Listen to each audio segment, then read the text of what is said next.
Hi, and welcome to the Dynamic Duel Podcast, a weekly show where we review superhero films and debate the superiority between Marvel and DC by comparing their characters in stat-based battle simulations. I'm Marvelous Joe. And I'm his twin brother, Johnny DC. And in this episode, we are going to be reviewing the film Justice League, The Flashpoint Paradox. It's a DC animated film. It came out, what year did this come out? I think it came out in 2013. 2013?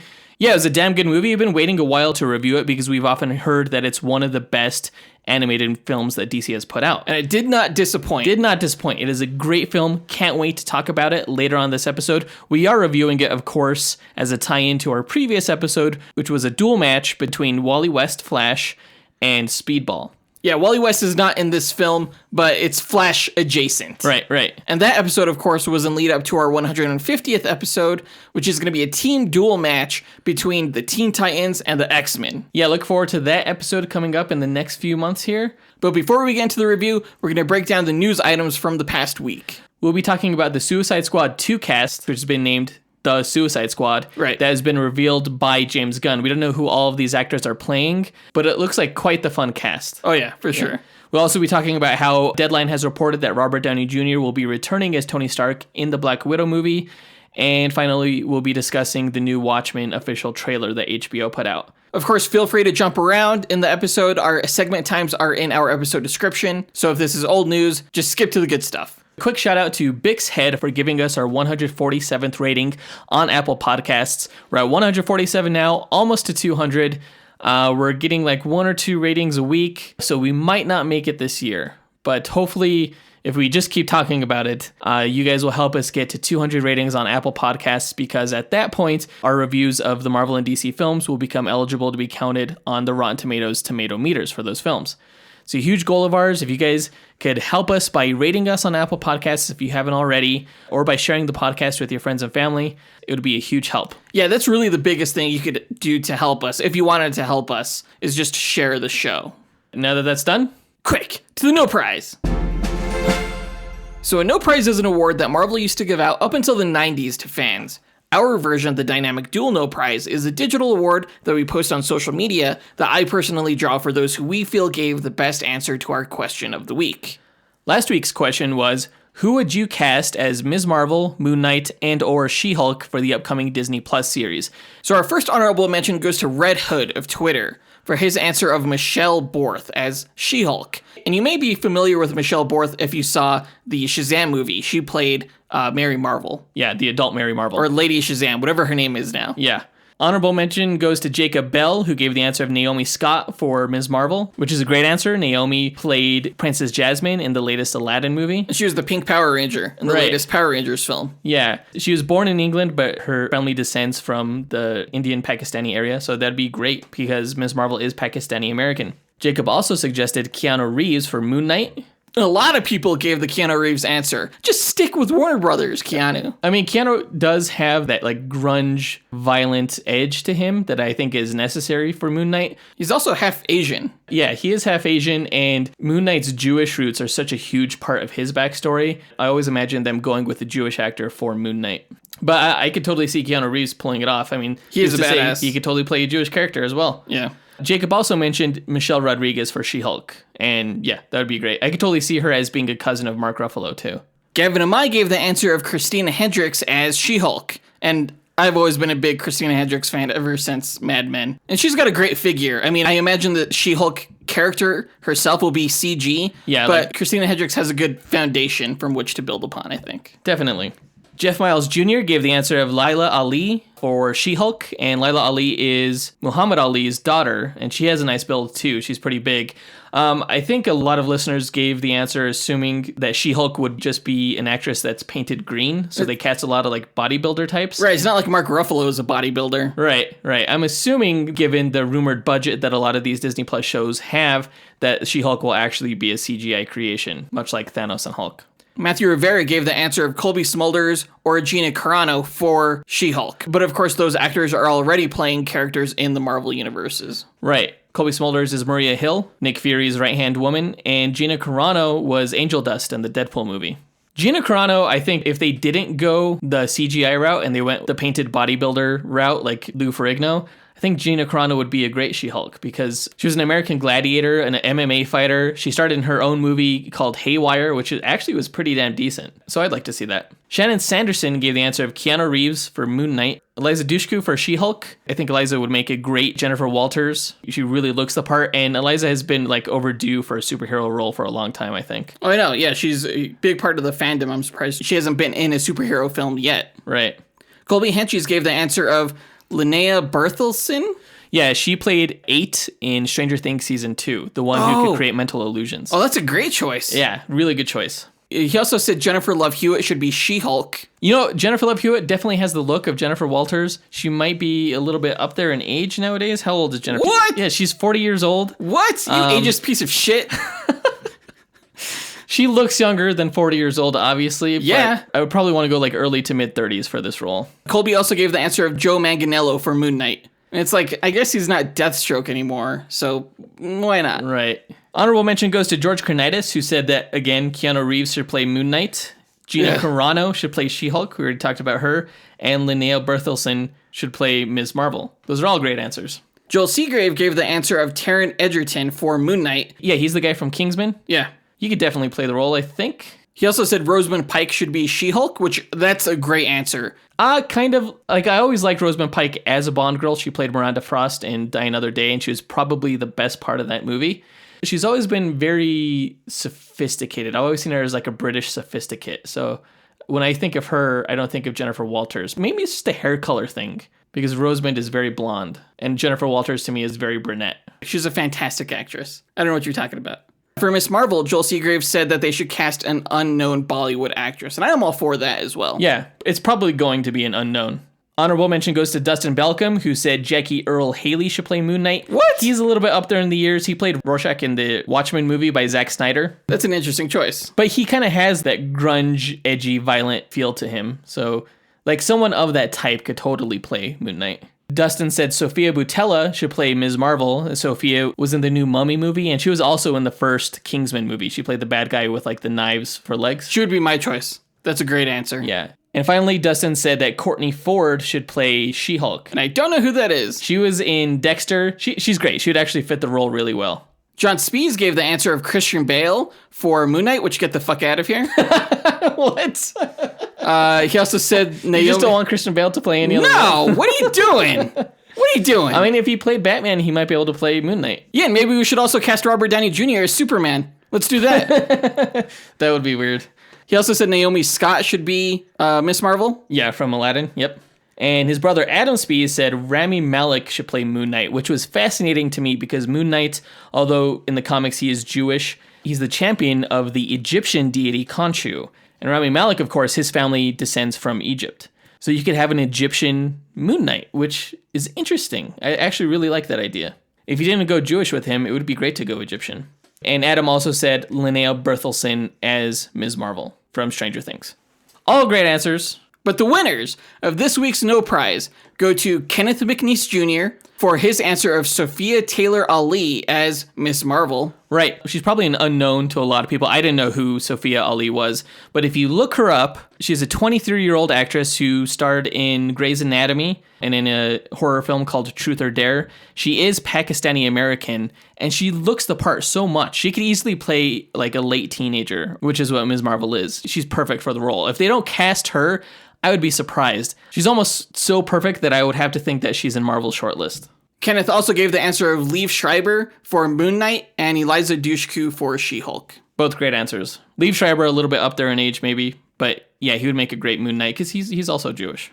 Second no prize goes to Harrison Fox, who said that Jessica Biel should play She-Hulk. Now, Jessica Biel had like a huge movie career like a decade ago, and she kind of faded away, but recently has been making a comeback with television shows like The Sinner. And I think this is like prime for her to fully make her comeback by starring in a show like She-Hulk. I really think she looks almost exactly like the comic book version of Jennifer Walters. Yeah, when I think of Jennifer Walters, I think of, a lawyer. I don't think of like a bodybuilder. Right. And I think she could totally pull that off. Definitely. Jessica Biel would be like A+ casting for this. Harrison Fox also mentioned Joe Manganiello for Moon Knight and Jamila Jamil for Ms. Marvel. Jamila being an actress from the show The Good Place. And the last no prize winner goes to Matt Estes for his answer of Shia LaBeouf for Moon Knight. Hear me out on this one, guys. All right. People are probably going like, what the fuck? Shia LaBeouf. Shia LaBeouf is Jewish. Shia LaBeouf has been in many action movies, and I think he handles action pretty well. But I think most of all, what Shia LaBeouf has is this punchable quality. He has... he looks like the kind of guy who can dish it out, but also take it. And, you know, Moon Knight is a character who has serious mental health issues. He has multiple personality disorder. Like I said before, in our duel with him against Batman, I kind of view him as like the Fight Club of superheroes. Tyler Durden in superhero form.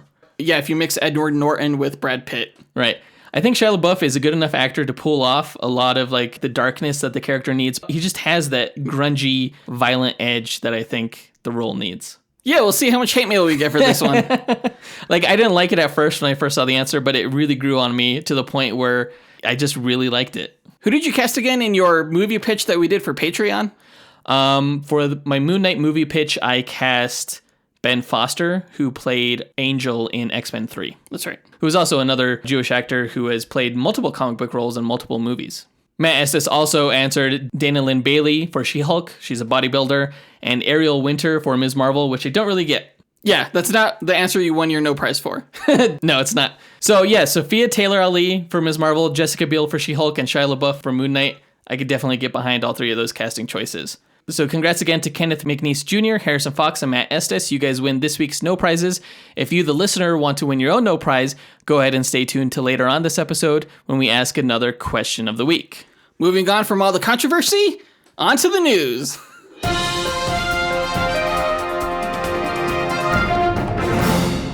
Okay, so last week, James Gunn on Twitter revealed a cast list for The Suicide Squad. Yeah, that's a big reveal in itself. The movie's not going to be called Suicide Squad 2. It's going to be called The Suicide Squad. How do you feel about that? I mean, I prefer it to Suicide Squad 2. And, you know, I'm not a big fan of, like, subtitles in general. So I think it totally works. Because the team is often referred to as the Suicide Squad, right? And the title treatment, the logo that they have for this, is a lot less bubblegum and much more like Grindhouse, which is exactly what I think a Suicide Squad film should be. Yeah. The cast itself looks like it's going to be a really fun time in the theater, and I can't wait to see who some of them are playing. Some of the cast, of course, is returning from the previous film. You have Jai Courtney coming back as Captain Boomerang. You have Viola Davis coming back as Amanda Waller, which thank goodness. Thank God. Yeah, seriously. Great. Margot Robbie, of course, is coming back as Harley Quinn. Nice. And we'll see how big of a role she has in this movie. And finally, Joel Kinnaman is returning as Rick Flag. I'm surprised that characters like Katana or El Diablo aren't making a return. Yeah, personally, I would have loved to have seen what they were going to do with Killer Croc, but kind of looks like they've replaced him with King Shark, who, according to rumors, is going to be played by Steve Agee. We also know that David Dastmalchian is going to be Polka Dot Man. And it's rumored that John Cena is going to be Peacemaker, who's kind of like the comedian from Watchmen. Yeah. We don't know who Joaquin Casillo is going to be, but it's rumored that he's going to be the film's villain. Like, he's going to be like this South American dictator character. Interesting. Nathan Fillion has been cast in the film. I can't wait to see who he's going to play. He's probably not going to be Green Lantern. Probably not. Who, of course, he voices in a lot of animated films, including the film we'll be reviewing later on this episode, The Flashpoint Paradox. Mei Ling Ng, I think that's how you pronounce her last name. It's NG. Not sure who she's playing. A lot of these names, honestly, are like unknown actors I've never heard of before. And I'm not surprised that there's so many unknowns in here, considering I imagine a lot of them are just going to die. Yeah, James Gunn said don't get too attached to any of them. Right, yeah. Which I thought was his Twitter post. It was great. Yeah, that's a great line. That's exactly how you want your Suicide Squad film to be. Some of these deaths, I imagine, are going to be so friggin' hilarious. Like, I could already guarantee you, Pete Davidson, I'm not sure who he's going to play. Hilarious death. He's totally dying. Okay. Sean Gunn, James Gunn's brother, is going to be in this film. Of course, you know him from the Guardians of the Galaxy films. He did the mocap work for Rocket Raccoon. Yeah, and he also plays Kraglin. Also from the Marvel Universe is Taika Waititi. Yeah, that's crazy. There's a few Marvel Universe guys here, huh? It's like they're all coming to DC to have fun. It's like Marvel, you go to work. DC, come and have fun. No, they're just showing their support for James Gunn. Yeah, that's probably true. But I love that he's cast. Yeah. He's a hilarious actor. He really is. Alice Braga is in this film, and of course she's already been cast in the New Mutants as well. Yeah. We'll see who she plays. Jennifer Holland is in the film, and that's James Gunn's girlfriend. Oh, really? Yeah. Peter Capaldi, he was one of the Doctor Who's. Yeah. Actually, a recent Doctor Who. And it's rumored, I think, right now that he might be the Thinker, though I'm not sure. Daniela Melchior, we know, has been cast as the Ratcatcher. She's like a gender-bent female version of the character from the comics. She'll be controlling rats. And finally, we have Michael Rooker. Yondu. Yeah, Yondu. Yeah. I always thought he would play Polka Dot Man, considering he looks fucking exactly like Polka Dot Man. From the comics? Yeah. Yeah. We'll see who he plays. He's great for this movie. Oh, absolutely. Yeah. Once I saw this cast list, I just was like blown away by how much fun I imagine this film is going to be. Yeah, 2021 can't get here soon enough, huh? Is it 2 years away still? Yeah. For some reason, I was thinking it was coming out next year. No, August 6th, 2021. I know that they did a table reading with the full cast, like recently, just like a week ago. And apparently it was good times. Good times were held by all. And I imagine it'll be the same thing in the movie theater. I'm really excited to see which villains pop up and which ones are going to be killed off in this movie. That brings us to our question of the week. Which DC villains do you hope to see in the Suicide Squad, and which of these cast members do you want to portray them? Post your answer to our Instagram, Twitter, Facebook, or email us at dynamicduelpodcast@gmail.com. We'll pick our favorite answer and draw that person a Dynamic Duel No Prize that we'll post to social media. And I'll make sure to post the image of the cast list on social media so everyone can see all the names. Yeah, and so you can match your favorite villains to them for the ones who we don't know who they're playing. Yeah. Moving on to Black Widow news, Deadline reported Robert Downey Jr. will be reprising his role one more time in the Black Widow movie that comes out next year.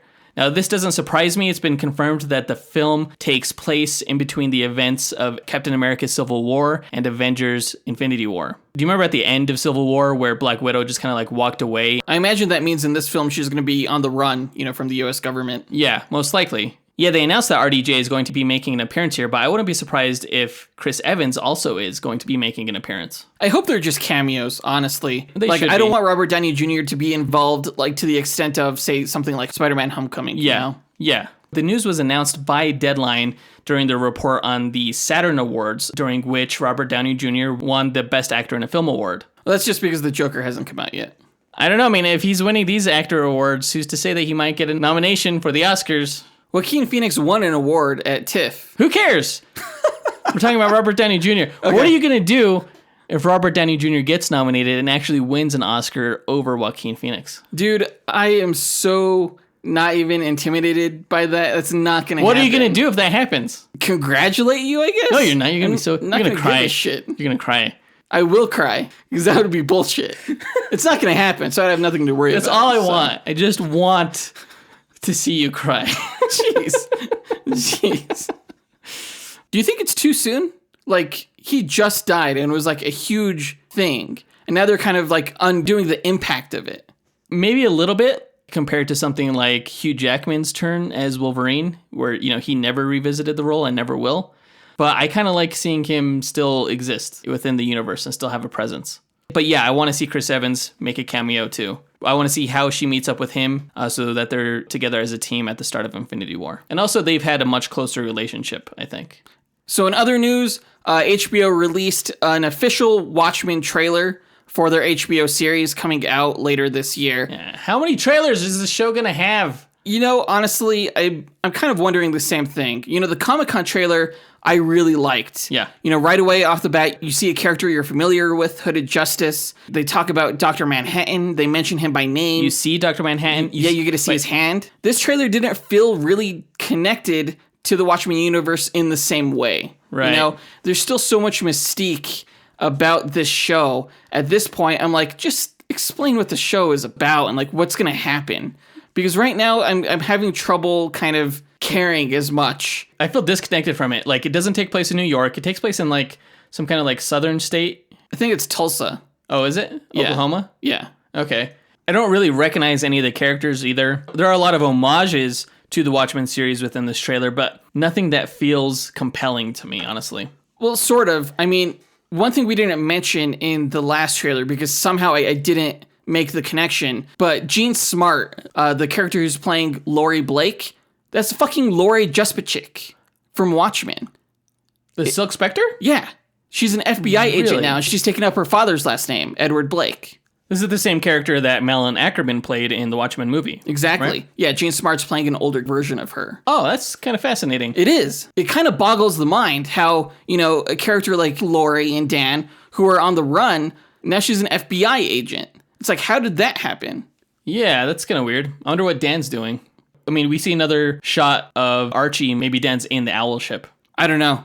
Who knows? But the trailer starts off with Lori lecturing Regina King's character. I think her name is Angela Abrams. She's the police detective, about how people who wear masks are obsessed with justice, and they're wearing the masks because of some injustice that they've suffered to hide from the pain, essentially. Yeah. I mean, it's in keeping with sort of the Watchmen theme of people who wear masks aren't quite right. Mm-hmm. But again, we know why these police officers are wearing masks. It's because the 7th Cavalry, the Rorschach cult, started killing them off. And they kind of go into that conflict throughout this trailer. Yeah. We see Angela Abrams' character kidnap one of them in her trunk, and then he gets put into this pod. They're calling it a pod with Looking Glass. Yeah, that was weird. What was that about? I have no idea. They're Interrogating him or hypnotizing him.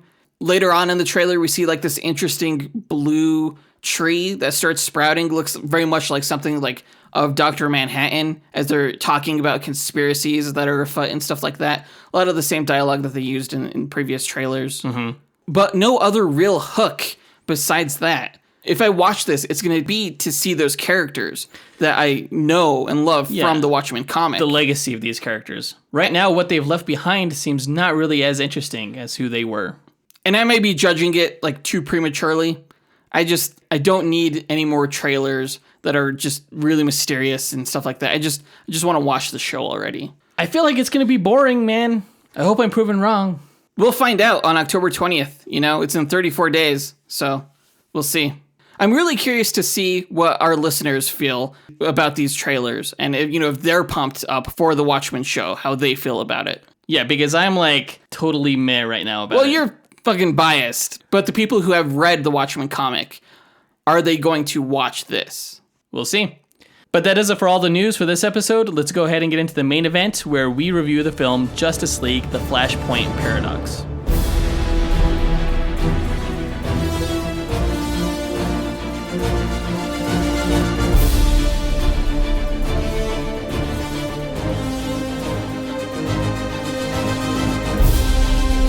Okay, Justice League: The Flashpoint Paradox. This film came out in 2013, so there's been a lot of time to have seen it already. If you haven't, though, listen no further, because spoilers are afoot. And spoiler, it's a damn good film, so you should watch it before you ruin it for yourself by listening to this review. Yeah, it's available on DC Universe if you're a subscriber to that. And if you're not, you could get a free 7-day trial if you go to dcuniverse.com. They should really be paying me to say that, but do that. It's a great platform. You can also find it for rent on the Google Play or iTunes or something for fairly cheap, I think. Yeah. Find a way to see it. It's really good. It's one of the best DC animated films that I've ever seen. And if you're a fan of The Flash, oh boy, it's a good one. Yeah, for sure. So, The Flashpoint Paradox, of course, adapts a 5-part miniseries written by Jeff Johns in 2011, and the storyline is famous for resetting DC Comics continuity and relaunching their line of comics with 52 new titles, which is known as the New 52. And I mentioned the New 52 all the time in our dual episodes. Yeah. The first digital comic I'd ever bought was Justice League #1, which was the first title launched by DC the week after the Flashpoint storyline concluded. And I'd heard that Flashpoint was really good in the months leading up to the big company-wide reboot, but I only read the series for the first time this past week in preparation for this review. Mm-hmm. And man, it is a fantastic storyline, and this film does a fantastic job of adapting it, and dare I say, improved upon it in some ways. Really? Yeah. Similar to how it was in the comics, this film was the launchpad for a new DC animated movie universe. The Flashpoint Paradox is a heartfelt bookend to DC's prior animated movie universe, which started with Superman Doomsday in 2007. So the animated film Justice League War is kind of like the animated universe's start of the New 52 continuity. Exactly. That's exactly what it is. Okay. That's essentially adapting the first 4 or 5 comics of the New 52's Justice League run. Does that mean that they're going to come out with a Rebirth animated movie, do you think? Oh, that would be interesting. You'd have to do Rebirth and probably Doomsday Clock, which of course is still ongoing. We're not sure how that's going to end yet. If you did watch the old animated movies or watched the Justice League cartoons, it really helped going into this film to be familiar with the characters. The impact of seeing these alternate characters in this alternate Flashpoint reality carries much more weight that way. Right. I just saw this movie for the first time this past week, and man, I loved it. It was good. It was really good. Its storyline is convoluted. There's a lot to it. But like as a DC fan, I found it both, accessible and enjoyable. My wife and daughters, not so much. No? No, they were like, why is everyone mean? I was like, because it's an alternate reality. They don't know what that means. But the Flashpoint reality is just as intriguing to me as DC's other alternate realities, like Kingdom Come, Injustice, The Dark Knight Returns, or even like Batman Beyond. Now, we've heard rumors in the past that the upcoming live-action Flash movie was going to be an adaptation of this storyline, and in adapting Flashpoint, it would kind of reset the DCEU continuity, which I still think is a wonderful idea. And honestly, I think they should have gone that route. They still might. I think it's been pretty much confirmed that they're not going to. Really? This would be a perfect live-action movie. Especially since you've already had the Justice League film, and all the major players in this storyline were in that film as well. Right. It would be a great way to explain how Ben Affleck has now turned into Robert Pattinson. Exactly. I'm not sure why they decided not to go that route. And there's a rumor that Wonder Woman is actually going to act as a sort of Flashpoint on its own. That's just a rumor, though. Okay. As a final note regarding the movie as a whole, I want to say that the animation for this film is so much better than the animation that we've seen in the recent DC animated adaptations. Oh, absolutely. Including like Batman Hush and Reign of the Superman movies. Even other films that like we rated pretty highly, like Constantine City of Demons. Yeah. That was rife with like cheap animation. I didn't see any of that here. No, this felt very anime to me, honestly. It was like if Bruce Timm style merged with an anime film, you would get this animation style in Flashpoint. And the action was just so well choreographed. So many of the action scenes in this movie were amazing. And there were a few action scenes tossed in just for the fun of it that weren't in the main 5-issue comic storyline. But yeah, I agree. It was really cool to see these superpowered beings just go at each other. Yeah, it felt like anime action. I mean, not so much as like Batman Ninja, which I still think has the best animation despite the fact that it was computer generated. But yeah, I really appreciated the look and feel of this movie. I want to get into the character breakdown. Let's talk about the Flash. So the Flash and Barry Allen were voiced by Justin Chambers of Grey's Anatomy. His arc was foreshadowed in the film's first scene. It's the prayer that his mom tells him to accept the things he cannot change, have the courage to change the things he can, and to have the wisdom to know the difference. Yeah, basically he doesn't do that. Like, he changes something in history, but isn't wise enough to know whether or not he should. Exactly. That theme of accepting things he can't change is drilled into Barry twice early in the film. The second time by Barry's wife Iris during the graveyard scene. And you're right, he clearly didn't catch on, because what does he do? Not accept his mother's murder and try to change the past to prevent it from happening. The story of the film is essentially Barry learning the hard way what his mom taught him as a boy. Now granted, he's the Flash and he could time travel, so he doesn't necessarily need to accept the things the way they are, because he could always go back and change the timeline. But that can have drastic consequences, as he learns in this film. Yeah, time ripples, where a lot of things play out in just a slightly different way, but it has a huge impact. Over time, yeah, it's like dominoes. Yeah. He essentially develops the courage and wisdom to accept that this tragic event from his life isn't something he should change, because he himself has touched so many others' lives as a hero. It's the comic book version of It's a Wonderful Life. And it brings a tear to my eye in exactly the same way. To me, this is, I think, the most heartfelt DC story I've seen on screen, besides maybe like the Wonder Woman film when she lost Steve Trevor. Oh, that's right. Yeah. Let's talk about this Flashpoint version of Batman. Thomas Wayne. Who, of course, is Dr. Thomas Wayne. He was so cool. Yeah. He was like if Batman had a baby with the Punisher. Exactly. Just super dark. He, of course, was voiced by Kevin McKidd, also from Grey's Anatomy. They got a lot of cast members from there for some reason. But, just as a parent, the story of the Flashpoint Batman is so heartbreaking and so resonant. Just like seeing how Bruce Wayne's death as a child drove his father, Thomas, into becoming a violent and embittered gun-wielding Batman, and his mother, Martha, to go manic and insane with grief, becoming the Joker. Ugh, it just tugs at the heart. Yeah, I like his badass attitude, though. It's very not Batman. He reminded me a lot of Wolverine, honestly. Oh, yeah, I can totally see that. He even has, like, the stubble. Yeah. This story goes, like, straight for the feels on two fronts. One, with the fact that Barry just wants to save his mom, and the other in the fact that Dr. Wayne just wants to save his son. And it's like, what more motivation do these characters need? Like, everyone can relate to them. Yeah, he's willing to sacrifice his entire timeline just so that his son can continue living. Yeah. And, you know, there's a scene from the comic that I wish was in this film where Barry realizes that he may not be able to fix the timeline. He may just forget the other one entirely. And because of that, like, he and Batman, he says, you know, they need to save this world from destruction. And Batman is, like, firmly, like, no. We either find a way to fix this timeline, or this entire world and everyone in it can just burn in hell. Wow. And the fact that Dr. Wayne is able to deliver a note to his son Bruce on the corrected timeline at the end of this film, like, just the thought of that makes my eyes well up. I want to know what the note said. Oh, we know what the note said in the comics. Oh, really? Like, they addressed that later on in a storyline called The Button.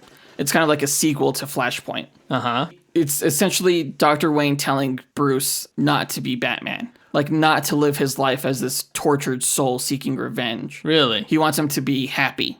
Interesting. So in the comics, Batman for a time was, you know, considering giving up being Batman. Huh. But the son can't. Nope, he can't. He can't. He's still Batman.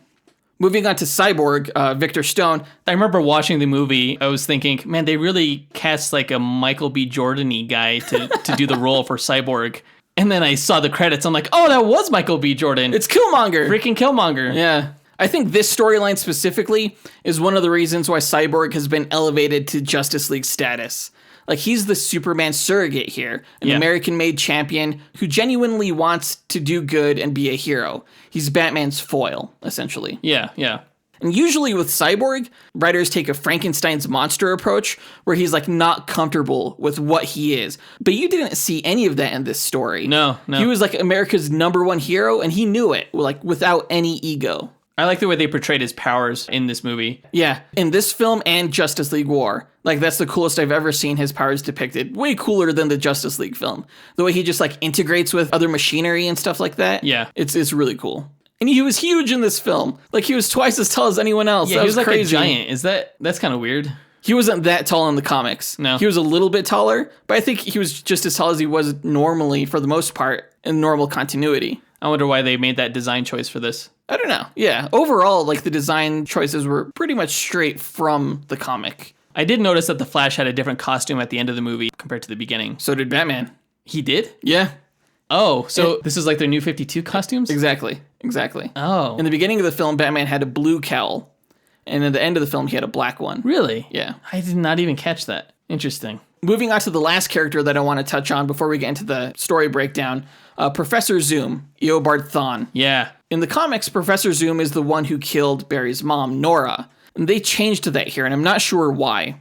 It's an important aspect of the character, and one, in fact, that we learned about in the Flash Rebirth comic series that led into Flashpoint. That's sort of the precursor to Flashpoint. Okay. But even though they left that angle out here, I still think they did a really good job with this character, especially when we get to reveal that it wasn't him who created the Flashpoint timeline. Yeah. It was Barry. And he just hammers home that Barry could have done so many other things to benefit history, like kill Hitler or save JFK. And instead, Barry chose to be selfish. Yeah, and save his mom. The fact that Barry caused this chaos, essentially, was something that Zoom just really relished in. Oh, yeah. He even tells him, like, you have the nerve to call me the villain? And I love that Dr. Wayne was the one to kill Zoom, because Zoom was so undaunted by the prospect of death, especially if it meant watching Barry die with him. Like, all he ever wanted to do was destroy the Flash's legacy. And here he was, in a world that didn't even know the Flash existed. One that was about to be destroyed because of the Flash's choices. Yeah. And he gets robbed of it at the last minute of watching the Flash's destruction play out. It's just poetry. I think if they would have retained the fact that Zoom killed Flash's mom, it would have added like a whole other hour to this movie. I think Barry would have been a lot more compelled to stop the killing if it was Zoom that did it, as opposed to some thief, because then it feels less fated and it feels more like time travel manipulation. I could definitely see how the film would have felt like unfinished. Right. If at the end Zoom did kill his mom, because then the villain received no comeuppance, maybe. Right, yeah. But still, like, it's kind of a big deal. In the larger continuity, yes. For the purposes of the standalone film, Probably not. probably not. Yeah, you're right. So let's get into the highlights. In the opening minutes of the film, we're introduced to Barry's mom, Nora, and, we see in horrifying detail, along with Barry, that his mom had been killed. Yeah, that was a devastating scene. Yeah, it's traumatic for him in the same way that it was for Bruce Wayne when he saw his parents murdered. The difference being that Bruce Wayne swore revenge on all criminals, and Barry swore he'd prove his father's innocence by becoming a forensic scientist. It's not really touched on in this film. Yeah. We see Barry visit his mom's grave on her birthday, and it's cut short when he leaves to stop the rogues from destroying the Flash Museum in Central City. This wasn't in the comics. Really? But it was kind of necessary to show these characters' default states, the Justice League characters' default states. Yeah, before we see the alternate reality. I really love this scene because it made it not just a great Justice League alternate reality movie, but it made it a great Flash movie. Yeah. You get to see him take on his biggest rogues ever in one big fight. And he has one of the best rogues galleries, like, in all of comics. They're fantastic. It's up there, yeah. And it's always fun to see them team up, too. Like, they really make life hell for him when But they they team really up. don't stand a chance against him. Oh, together they absolutely do. Not in this It was film, all Zoom. but in the comics. Yeah. Did the Flash Hadouken a lightning bolt at Zoom to remove that bomb off of him? I think so, yeah. Can he do that? He's done it before. It's really rare. Again, as we mentioned in our last episode with, like, Wally West. Yeah, it's not something he does. He just hardly vibrated ever. his hand a lot until enough electricity formed in his palm that he could throw it like a thunderball. That's weird to me. Yeah, it's not really something that I think should be a default part of the Flash's power set, but what are you going to do? The rogues, led of course by Professor Zoom, are almost successful in blowing up the museum and thousands of people in Central City until the Justice League arrives, and they each have their own way of disabling each bomb. That was cool. When they move them, like, away from each other. That was really cool. Superman's way was the best. It was. It was so badass. All he had to do was just hold it. Everyone else was just, like, sweating, but he was awesome. Green Lantern and Batman had to deactivate theirs in space to isolate it. Aquaman had, like, aquatic microorganisms eat away at the wiring of the bomb. Yeah. Wonder Woman's was kind of, like, the lamest, if you don't count the Flashes with his Hadouken. Yeah. She just, took Captain Cold's gun and froze it, which I guess would work. Cyborg hacked his. Yeah, that was cool. By the end, the rogues, including Zoom, are taken away into custody, and then the movie really starts. Barry wakes up in a new reality where he doesn't have his power, his mom's alive, the Justice League doesn't exist, and the world's about to end in a war between the Amazons and the Atlanteans. And I guess basically he has like time amnesia. So he went back, saved his mom, and then woke up in the new timeline not having any recollection that he did that. Yeah, later on in the movie, Professor Zoom mentions that when Flash broke the time barrier, because Barry doesn't really break the time barrier, he doesn't have that finesse. He normally uses the cosmic treadmill. But when he broke the time barrier, there was a time boom that resulted. And Kind of like a sonic boom. Exactly. And that knocked him into this new reality that he created without any memory. So the whole world's like going to shit. No one knows who he is. Meanwhile, a gun-wielding Batman fights a Harley Quinn-esque character named Yo-Yo to find the whereabouts of the Joker. Cyborg rescues Yo-Yo from death, then implores Batman to join his Suicide Squad and try and stop the war between Wonder Woman's Amazons and Aquaman's Atlanteans. And the war is taking place because there was a treaty between the Atlanteans and Amazons, and Aquaman ended up having an affair with Diana. Mira found out, and the two fought, and Wonder Woman killed Mira. And so Atlantis went to war with the Amazons in revenge for that. Right, and of course this resulted in the Amazons leaving Paradise Island, taking up residence in the UK and declaring that as their own, and Aquaman, at the start of the war, essentially overcompensating and destroying all of Western Europe. Yeah, that was fucked up.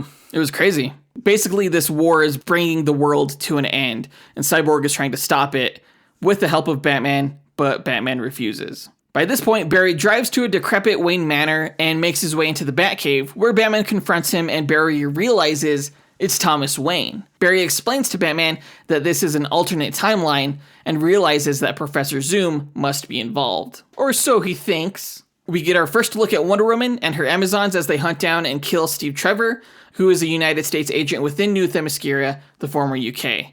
Meanwhile, Barry tries to get his power back with the help of Batman. Those are some of my favorite scenes. Yeah, using this electric chair set up on top of Wayne Manor. It was a very, like, mad scientist, Frankenstein-ish. Absolutely. And Batman's like, you're crazy.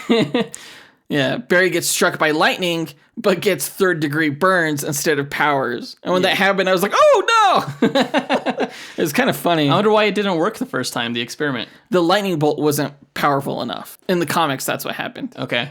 But the moment that it happens, it's raining at the time because, there's a thunderstorm and the raindrops just stop, and the lightning just stops. And you see Barry perceiving everything in bullet time slow motion. That's so cool. And he saves Batman from being impaled on the Wayne Manor gate. Really cool. It was a really cool scene. Around this time, we also get our first look at Aquaman, whose Atlantean allies help him take down a ship led by Deathstroke that was looking for Aquaman's underwater ultimate weapon. And how awesome is it that Deathstroke, the eye patch wearing Deathstroke, was a pirate? That works. It was a really cool action scene, too. We see how Superman's spaceship flew over Smallville and crashed in the center of Metropolis. In New Themyscira, Lois Lane is rescued by the Resistance and a mysterious speedster who we later learn is Professor Zoom. What was interesting was that they were incorporating characters from the Wildstorm universe, created by Jim Lee. Is that who that guy was? The Grifter, yeah. Yeah, at first I thought it was Arsenal, but then I was like, he kind of looks like the Wildstorm guy. Yeah, and they kind of set up that like he would be like Robin later on in the film, which I thought was pretty funny. Yeah. He's a pretty cool character. I've never read any Wildcats comics, but I know the character of the Grifter. The Flash and Batman recruit Cyborg in order to help them rescue Superman, who's being held in a top-secret bunker by the US government. They find Superman, weak and skittish, though he helps rescue them from the government forces before flying away. His whole story arc was pretty damn fascinating, I thought. It's like, what happens if the government gets control of Superman? They would hide him away, keep him depowered, and then what would it be like when he first sees the sun? How would he cope without the moral installation provided by the Kents? Right? And you see how like the government was like experimenting on crypto. You see a skeleton, it's like, no, crypto! God. Yeah. That was sad. At this point, we see Hal Jordan. He's ordered to fly the spacecraft from the alien Green Lantern Evans sewer to the area of Aquaman's ultimate weapon in a last-ditch effort to destroy it and save humanity.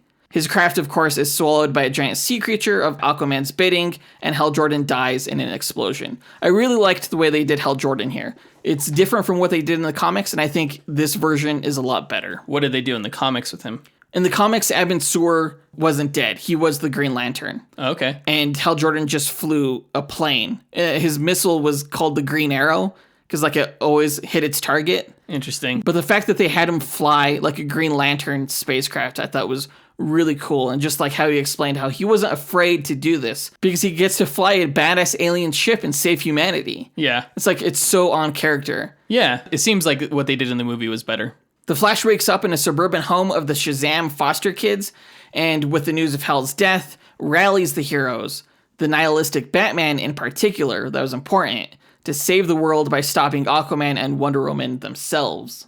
As the heroes fly to New Themyscira, Batman shows the Flash footage captured by Lois Lane that shows Professor Zoom is in New Themyscira. And that's one of the reasons why Batman even agreed to go help stop the war, because he doesn't really care. He cares more about helping the Flash and the timeline. Exactly, yeah. My favorite gag probably of this whole film was when the Flash asked Batman, "Are we all going to fit in your bat plane?" And he was like, "The what?" What's a bat plane? He's just so angry all the time. It's just great. Their plane is shot down by Atlantean forces as they storm New Themyscira, but the Flash helps them survive the crash. The Flash's allies and the Resistance join the battle between the Amazons and the Atlanteans, trying to capture Wonder Woman and Aquaman. And Batman is mortally injured in the fray. And I love how it took like 3 of them to try and stop Aquaman. It just shows how much of a badass he is. Aquaman's character design was pretty ridiculous in this movie. He was drawn like the Hulk, I thought. He was huge. He was so huge. His neck was 3 times the size of his head. So weird. But it was a good way to portray his strength, I guess. Oh, yeah, yeah. I liked that they made him like a match for Wonder Woman. Because in the comics, he's not as strong as her. But the characters have a lot of similarities. They're both royalty. They both, like wield weapons. They have like this mythical background. Yeah. It made sense to have them. On par. Yeah. Zoom appears at this time and he reveals that Barry is responsible for this corrupted timeline due to saving his mom from being killed, resulting in a time boom that affected events around that time. Zoom beats the Flash to the ground and makes him watch the battle unfold. I always like seeing speedsters fight because it always turns into like this game of tag where they're just running and they're like running alongside each other, just trying to hit each other. Right. Occasionally they'll pause and like throw a punch, but that doesn't work. So then they'll just like chase after each other running again. Yeah. Like up buildings and through buildings and all around the environment. Yeah, it's pretty cool. We see Wonder Woman kill Billy Batson and Aquaman kill Cyborg. And it's like, no, what are you guys doing? Wonder Woman was way too cold-blooded in this story. Totally. I don't get what inspired that. Yeah, like she decapitated Mira. Yeah. It's weird. That was crazy.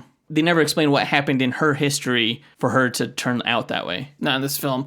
The Flashpoint storyline itself in the comics spanned like, I want to say like 30 issues. Oh, really? I'm ballparking it there. But there were a lot more tie-in comics that went into like Wonder Woman's history and Aquaman's history and stuff like that. And a lot of the storylines that you see in this film, like the affair between Wonder Woman and Aquaman, didn't happen in the main 5-issue series of Flashpoint. Really? Okay. Yeah. Same thing with Martha Wayne as the Joker. Like you learned that in one of the tie-in series. Aquaman kills Cyborg, though he loses an arm for that when Superman appears. And Superman had a much bigger role in the comic at the end. Superman essentially like saves the day. He stops Wonder Woman and Aquaman. He doesn't do that here in this film. No. He essentially just kind of cares for Cyborg. Did they have the Captain Atom bomb in the comic? Because that bomb was crazy. They didn't. It was more of like an earthquake machine. It was the same machine that kind of like sunk Atlantis, but like on a global scale. Interesting. Yeah. It was horrifying, honestly. It's like what I imagine seeing a nuclear explosion coming at you would be like. Oh, yeah. Just seeing just everything decimated. And Barry just seeing that, knowing that he's responsible. Ugh. Zoom is gloating, and as he's doing that, Batman shoots him in the back of the head. Yeah. Which, of course, was spoiled for us in the Suicide Squad Hell to Pay film. Right. So at this point, he gets shot in the head, and before he dies, he stretches out that moment to like near infinity, and he time travels to the Suicide Squad storyline where he tries to get a hold of the Get Out of Hell free card. Exactly. Yeah. An interesting thing that they establish in the comic that they don't do here is that because Zoom was traveling through the timeline when Barry made his change, Zoom was no longer dependent on Barry for his creation. He became an anomaly because in the comics, Zoom Eobard Thawne in the 25th century needed Barry to create the Speed Force and build up the Speed Force so that he would access it. That's why he was never able to kill Barry in the comics, because if he killed Barry, he would no longer have his abilities in the future. Gotcha. So this kind of separated him from that need of Barry. So he could kill Barry whenever he wants to. Exactly. After Zoom dies, Batman gives Flash a note for his son, telling him to save everyone by fixing the timeline. Flash runs into the time stream and stops himself from saving his mom. That was, I think, the climax of this movie, though. You see the Flash, he's trying to outrun this nuclear explosion. He got a pull through the leg, there's a big hole in his leg, and he's just trying to run his hardest, run his fastest to try to save the day. It was a great moment. I was on the edge of my seat, especially when the younger Flash knocked him away. He was like, "Who are you? Go away!" I was like, "No, listen." Oh, yeah. Barry's successful. He wakes up in the new timeline, and things are mostly restored to as they were before. The film ends with the Flash giving Batman the note his father wrote for him, which of course was just heartbreaking. All the feels. All of them. Did Barry not care at all that he woke up to a timeline that was still not in its rightful place? I'm not sure he retained the full memories of the timeline pre-Flashpoint, honestly. He certainly didn't in the comics in the New 52. He remembered Flashpoint because he had the memories of his mom. He tells Batman that about growing up with her. But no, I think the changes were minimal enough that he didn't have any recollection that things had changed. I guess in the comics, it's Wally West that kind of notifies Barry that things still aren't right. Right, and notifies Barry that he may not be entirely responsible for the resetting of the New 52. Dr. Manhattan had a hand in that. Interesting. Yeah, they definitely got to come out with a Rebirth animated movie. That would be really cool. They need to do the Button and Rebirth and then Doomsday Clock. One of my favorite parts of this movie is the very last scene where we just have a moment of Barry running through Central City. Oh yeah, it's like the end scene of Spider-Man, or when Aquaman's swimming through the ocean at the end of his movie. Yeah, when you have characters that can like travel in an interesting way, it's always kind of cool to just see them do that throughout the city that they're protecting. Yeah, and just like right off into the sunset. Yeah. It like blew my mind, like the things that I've never seen the Flash do that I saw him do here, where he's like running up the side of a building and then he like pivots and he's running on top of the building and he just runs right off, but he's still running in a straight line. And next thing you know, he's running on the next skyscraper. You know, like and then like across helicopter blades and stuff like that. Yeah, oh my God, that was so cool. It made me want a Flash video game, It was honestly. It was like ultimate parkour, like large scale parkour, where he wasn't just like running through a street. He was running over rooftops and shit. That does it for this film. As I mentioned earlier, to me, this is one of the best DC animated films, like by far. And we've seen a lot of them by now. We haven't seen all of them, but I would say that this is the best so far. And because of that, I'm giving this a 4.5 out of 5 stars. I would say that. I mean, not only is it a great Flash movie, it's a great Justice League movie. It's both. And, the animation is solid, a lot better than a lot of the adaptations that we've seen. And the storyline was heartfelt, emotional, powerful. It was just great. I'm really wishing that they did this in live action. Yeah, just adapt it to live action now, just exactly this, you'll have a winner. When everyone was talking about that, I was like, I'm not sure. But now that I've read the comic, now that I've seen this adaptation, I'm like all on board. I'm fully on board with that. Absolutely. If you've seen this film, reach out to us and let us know what you thought of it. Yeah, you can write us via email at dynamicduelpodcast@gmail.com or on social media on Instagram, Twitter, or Facebook. Just send us a DM. And you can find links to those platforms on our website, dynamicduel.com. Where, of course, you can find a link to our merchandise store, which is on TeePublic. This week, I will be drawing Beast Boy for our No Prize. So he's going to end up on a t-shirt and a mug or a phone case or whatever you choose to buy with the artwork on it. Yeah, and you're going to draw Beast Boy because in our next episode, we will be pitting Beast Boy against Beast. Now, I know a lot of people say, the Marvel equivalent of Beast Boy is probably Reptile or Wolfsbane or something like that. But I want to go with Beast because essentially Wolfsbane can only turn into a wolf and Reptile can only turn into prehistoric characters. Beast Boy could do that already, so I have a feeling how the match would go. I don't know who would win in a fight between Beast Boy and Beast, though, considering that Beast is so much more intelligent and is stronger than any animal out there anyway. Yeah, we'll see how it goes. It's going to be like versatility versus just solid foundation of power and physical ability. Yeah, it'll be great. So look forward to that in our next episode. And also, we want to say now, look forward to some updates that we're making to our Patreon page. We are introducing new tiers for you guys, including tiers that include duel requests that you guys can make to us and executive producer privileges. So we'll be making that announcement in our next episode. Look out for that. I think that covers everything. We'll talk to you guys in a week. Up, and away. True believers.